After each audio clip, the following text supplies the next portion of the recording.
Vamos agora contar uma breve história do nosso candidato a deputado estadual, Dr. Luiz Gomes, e suas propostas.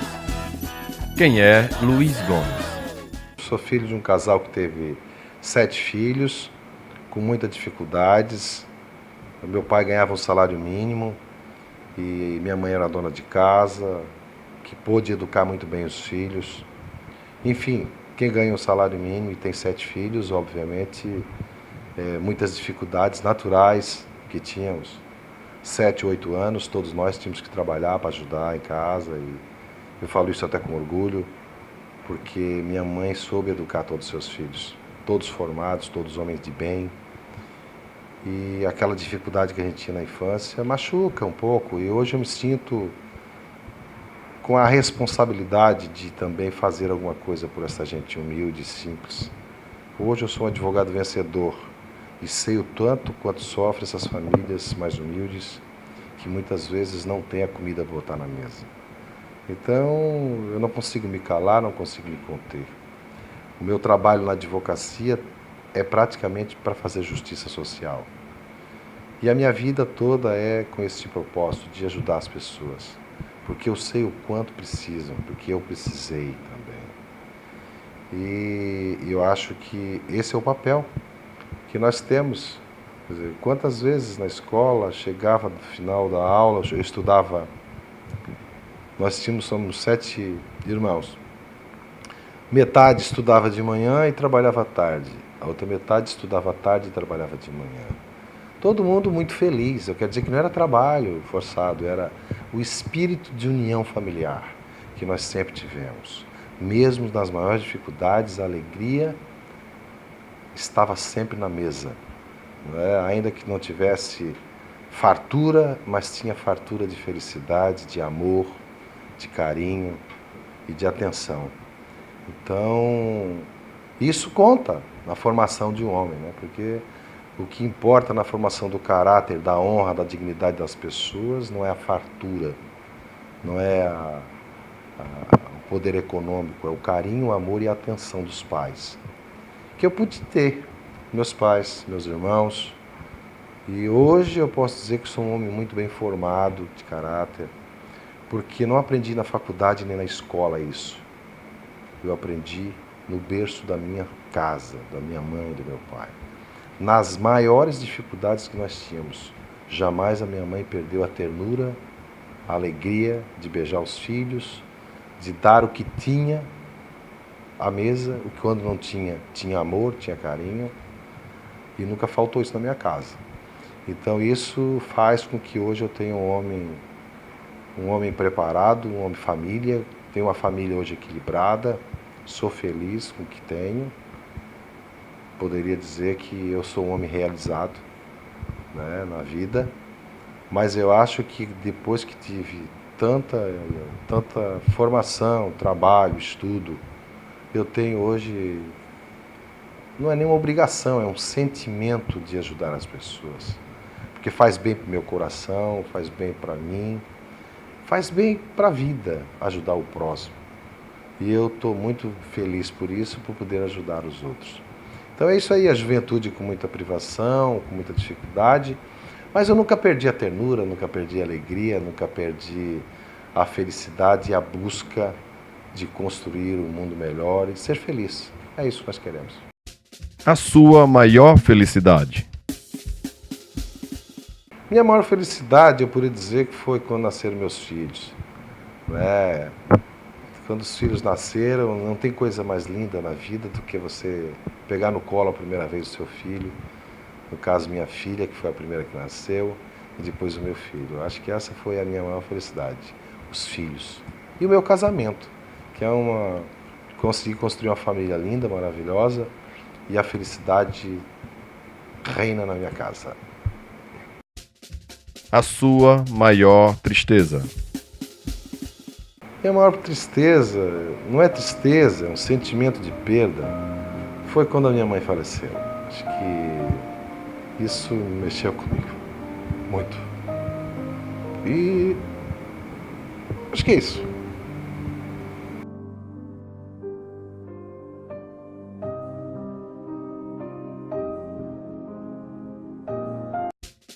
A sua juventude. Muita diversão, era na época que tinha muita bandinha de rock and roll.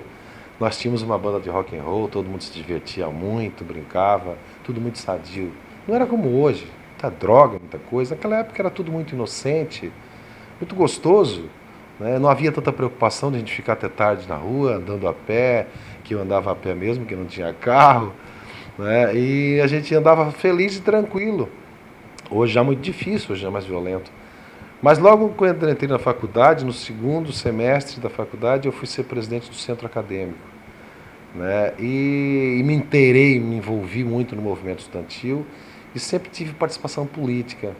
Quando foi no terceiro ano, eu fui presidente do Diretório Central dos Estudantes da Universidade, lá de Santa Catarina. E fui presidente do DCE, e enquanto presidente do DCE, fizemos uma grande movimentação. Quer dizer para você que esse período era o período em que não tinha democracia no Brasil, certo? E fazer movimento estudantil era muito difícil. Fui diretor da UNE e da União Catarinense dos Estudantes na época. E era muito complicado, porque ainda era um regime ditatorial, mas nós sempre, com muita ternura, mas com muita força, tinha um preparo da juventude para os movimentos políticos, pelas diretas já, pela contra a ditadura militar. E muitas coisas aconteceram nessa época, de perseguições, de prisões. Eu fui preso uma vez, nesse período. Mas isso tudo serviu para dar aquela força de que é possível mudar o mundo, que é possível mudar. Era uma juventude muito forte, né? Então aí nasceu minha formação política. Aí nasceu o Luiz Gomes combativo. O Luiz Gomes que queria um mundo justo, melhor para todos. Profissão.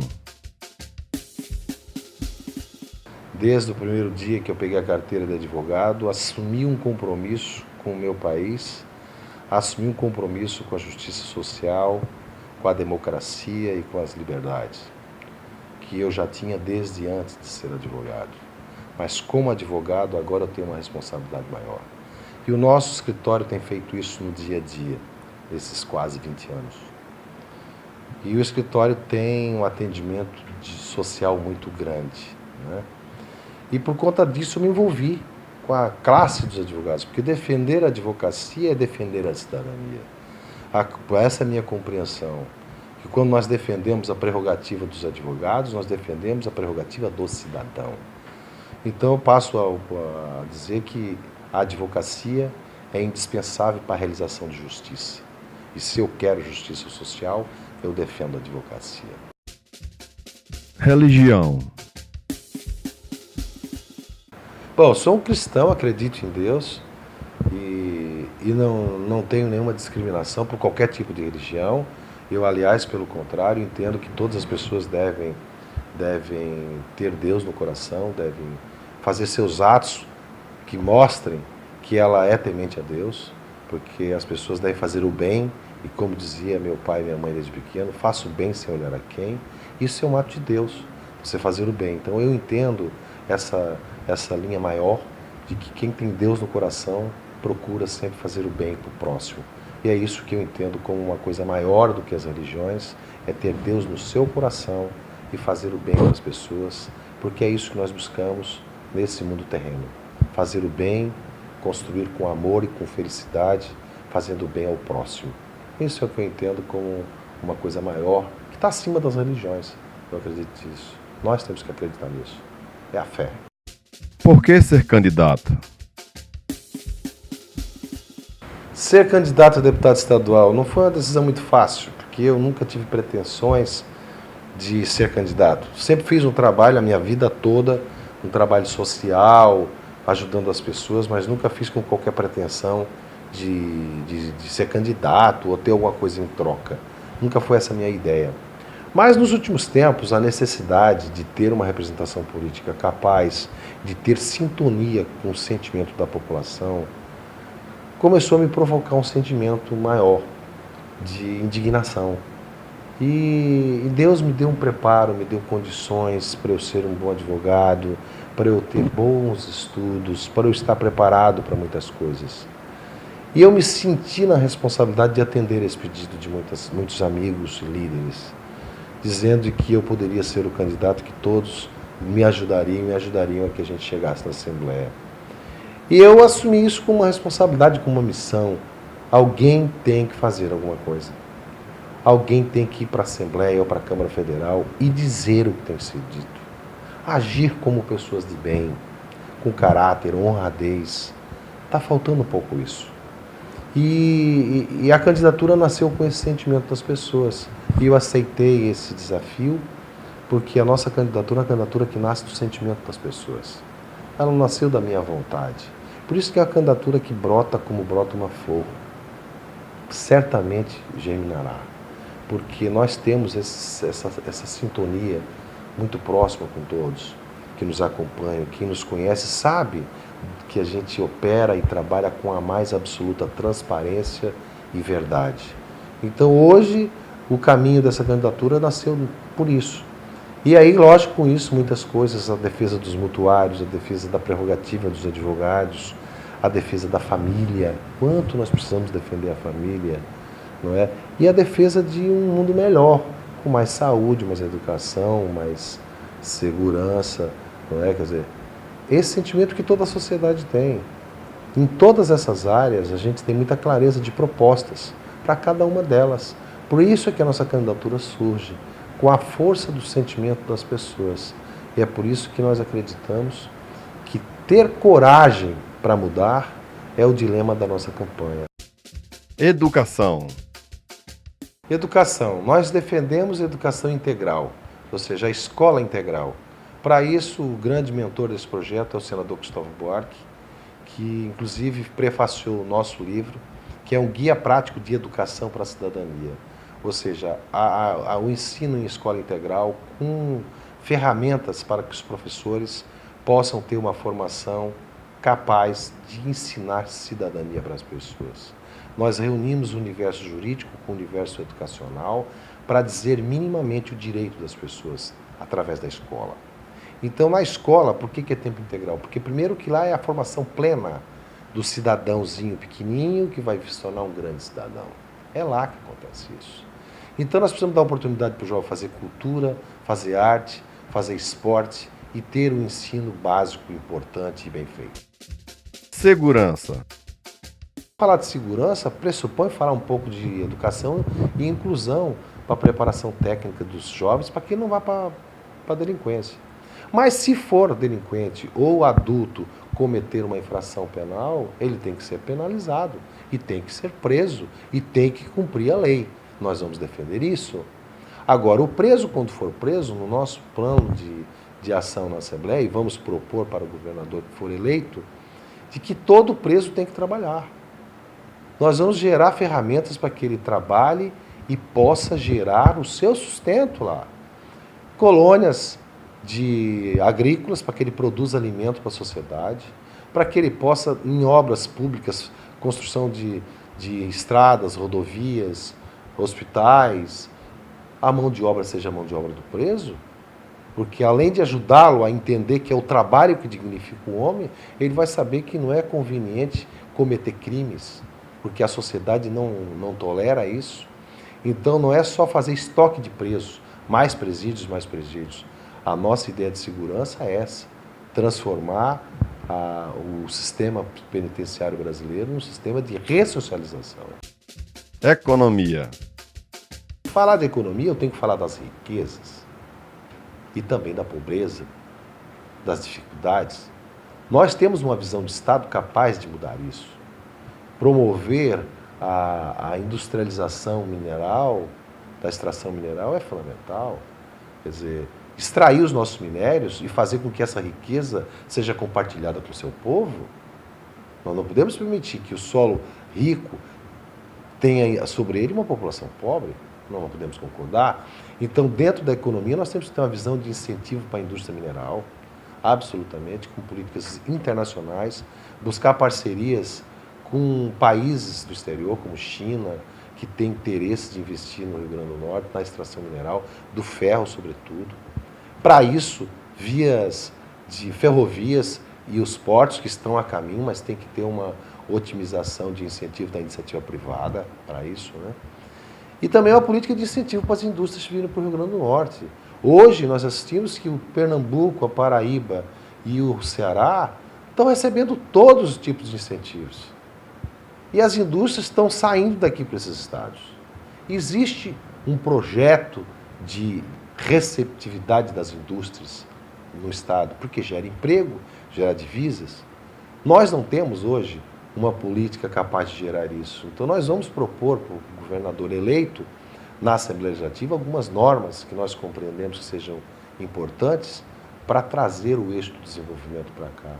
Mas aqui nós temos que falar sobretudo do turismo. Nós temos o litoral mais lindo, um dos mais lindos do mundo, não é só do Brasil. E nós ainda não temos uma política de turismo bem consolidada. Ou seja, nós precisamos vender melhor a imagem de Natal no exterior. E nós vamos fazer isso. Quando nós propomos isso, nós estamos falando que os guias turísticos, os jovens nas escolas técnicas e nas escolas do Estado têm que aprender o segundo idioma. Se nós queremos ter um estado de turismo, toda criança tem que aprender a falar inglês, no mínimo, nas suas escolas, para que possa conversar com o turista. É o mínimo que nós temos que fazer. Então, quando nós estamos falando de indústria, de economia, nós temos que falar do turismo. Nós temos uma rede hoteleira fantástica, nós temos um espectro grande de exploração do turismo, não só na capital, mas no interior. Nós temos riquezas importantes no interior do estado, a cultura, inclusive, de acervo religioso. O estado é um estado muito religioso e pode explorar o turismo religioso no Rio Grande do Norte. Enfim, o turismo de serra. Nós temos belíssimas serras no Rio Grande do Norte, em Luiz Gomes, em Martins, Serra de São Bento, lugares maravilhosos para se visitar e levar o turismo, sem falar do nosso litoral. Então, tudo isso é a economia do Estado, que precisa ser enxergada como uma economia de Estado, capaz de promover o desenvolvimento das pessoas. Tudo isso só é possível quando nós falamos de desenvolvimento com sustentabilidade. Tudo isso se fala de maneira aberta. Eu digo isso que tem como fazer isso de maneira sustentável, levando a pessoa, o ser humano, como centro de todas as ações do Estado. E é isso que nós vamos propor, o desenvolvimento da indústria com preocupação com o meio ambiente. Esporte. Eu sou incentivador de esporte. Eu sou presidente do Clube Atlético Potengi, um único time profissional da Zona Norte de Natal. Já chegamos a disputar a primeira divisão do campeonato e estadual de futebol. Vamos disputar esse ano de novo. Incentivar o esporte é implícito de que você pode resgatar os jovens. Eu continuo sempre com a mesma linha, de que o esporte é uma maneira de trazer saúde, de trazer interação social, de valorização da juventude. Hoje eu sou incentivador do esporte, não só do futebol, mas de outras áreas, mais sobretudo do futebol, porque há um índice altíssimo de jovens, sobretudo do sexo masculino até do feminino, em grau de risco, de exposição a risco, de cooptação por traficantes e tal. Então eu entendo que o esporte amador, sobretudo, tem que ser incentivado, muito incentivado, porque quanto mais jovens praticam esporte, menos perigo nós temos na sociedade, e sim, os jovens vão estar envolvidos. Movimentos sociais. Eu sempre participei dos movimentos sociais, desde a minha juventude. E agora, nos últimos 20 anos, muito mais. Ajudamos a formar o Fórum das Entidades Sociais da Zona Norte de Natal, ajudamos a criar várias associações, a regularização e registro de vários conselhos comunitários. Então, eu tenho uma participação ativa. Fui advogado muitos anos das federações de conselhos comunitários do Estado e de Natal, da FECNAT, da FECEB. Fui advogado muitos anos. Ajudei a organizar o movimento comunitário do Rio Grande do Norte. E também da minha classe, que é dos advogados, que eu também fui presidente da Associação dos Advogados Trabalhistas. Fui conselheiro federal do Conselho da OAB. Então, eu tenho envolvimento com os movimentos sociais e as entidades sociais são fundamentais para a construção da própria democracia. O que podemos esperar pelo seu mandato? Olha bem, o que pode esperar do nosso mandato? Um mandato de deputado é um mandato que vai ser participativo, vai ser democrático. nós faremos um mandato com a participação das pessoas. Assim como nós já fazemos a nossa advocacia também, né? Com participação das pessoas de tudo isso. Então, quando a pessoa vai escolher o nosso nome para ser deputado estadual, fique certo de que você vai escolher um advogado preparado para ser um bom deputado, com condições muito claras de ter um lado na história. Viemos de família muito humilde, viemos de uma história de construção de um projeto de mudança e renovação política. Então, Luiz Gomes, deputado estadual, 51111, é a esperança de mudar. É por isso que nós temos falado. Tem que ter coragem para mudar. E é essa coragem que nós esperamos de cada um de vocês. Multiplicar os votos, multiplicar a vontade de mudar, para que no dia 5 de outubro, você possa dar o seu voto.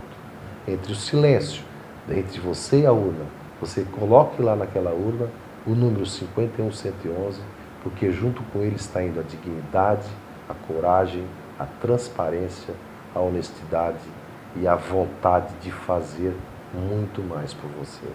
É isso que eu quero contar com cada um dos senhores e das senhoras no dia 5 de outubro, para fazer valer a coragem de mudar e renovar a política do nosso Estado. É isso que eu gostaria de ter todos vocês no dia 5 de outubro presentes na urna, porque é lá a hora de dizer se a gente está satisfeito com o que tem aí ou insatisfeito. Se você está insatisfeito, coloque Luiz Gomes como deputado. 51111 é o voto para renovar a política do Rio Grande do Norte com coragem. Muito obrigado.